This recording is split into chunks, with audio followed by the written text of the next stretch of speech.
On the morning of September 11, 2001, 19 men armed with box cutters directed by a man on dialysis in a cave fortress halfway around the world using a satellite phone and a laptop directed the most sophisticated penetration of the most heavily defended airspace in the world, overpowering the passengers and the military combat-trained pilots on 4 commercial aircraft before flying those planes wildly off course for over an hour without being molested by a single fighter interceptor.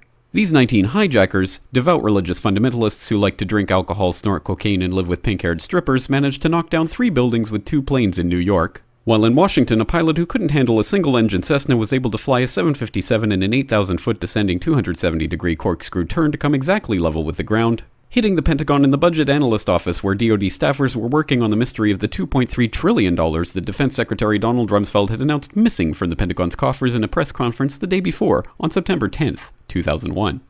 Luckily, the news anchors knew who did it within minutes. Osama bin Laden. The pundits knew within hours. Osama bin Laden.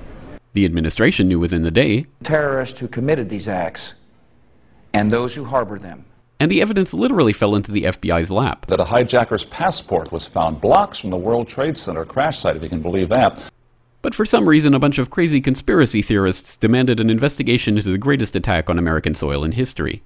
That investigation was delayed, underfunded, set up to fail, a conflict of interest, and a cover-up from start to finish. It was based on testimony extracted through torture, the records of which were destroyed. It failed to mention the existence of WTC-7, Able Danger, P-TECH, Sibel Edmonds, OBL and the CIA, and the drills of hijacked aircraft being flown into buildings that were being simulated at the precise same time that those events were actually happening. It was lied to by the Pentagon, the CIA, the Bush administration, and as for Bush and Cheney, well, no one knows what they told it because they testified in secret, off the record, not under oath, and behind closed doors. It didn't bother to look at who funded the attacks because that question is ultimately of little practical significance. Still, the 9/11 Commission did brilliantly answering all of the questions the public had, except most of the victims' family members' questions, and pinned blame on all the people responsible, although no one so much as lost their job, determining the attacks were failure of imagination. Because Nobody in our government, at least, and I don't think the prior government that could envision flying airplanes into buildings.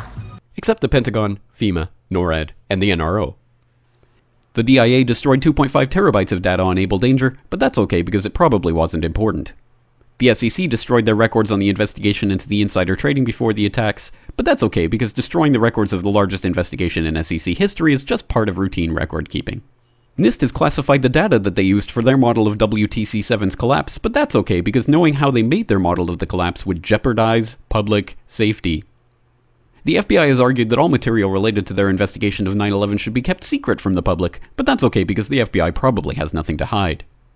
This man never existed, nor is anything he had to say worthy of your attention, and if you say otherwise, you are a paranoid conspiracy theorist and deserve to be shunned by all of humanity.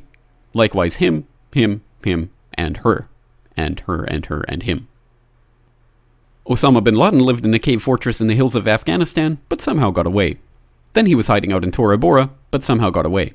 Then he lived in Abbottabad for years, taunting the most comprehensive intelligence dragnet employing the most sophisticated technology in the history of the world for a decade, releasing video after video with complete impunity and getting younger and younger as he did so, before finally being found in a daring SEAL team raid which wasn't recorded on video, in which he didn't resist or use his wife as a human shield, and in which these crack special forces operatives panicked and killed this unarmed man, supposedly the best source of intelligence about those dastardly terrorists on the entire planet. Then they dumped his body in the ocean before telling anyone about it. Then a couple dozen of that team's members died in a helicopter crash in Afghanistan. This is the story of 9/11, brought to you by the media which told you the hard truths about his head could be seen to move violently forward. And they took the babies out of the incubators. And mobile production facilities. And the rescue of Jessica Lynch. If you have any questions about this story, you are a batshit, paranoid, tinfoil, dog-abusing baby hater and will be reviled by everyone. If you love your country and or freedom, happiness, rainbows, rock and roll, puppy dogs, apple pie, and your grandma, you will never ever express doubts about any part of this story to anyone. Ever. This has been a public service announcement by the Friends of the FBI, CIA, NSA, DIA, SEC, MSM, White House, NIST, and the 9/11 Commission. Because ignorance is strength.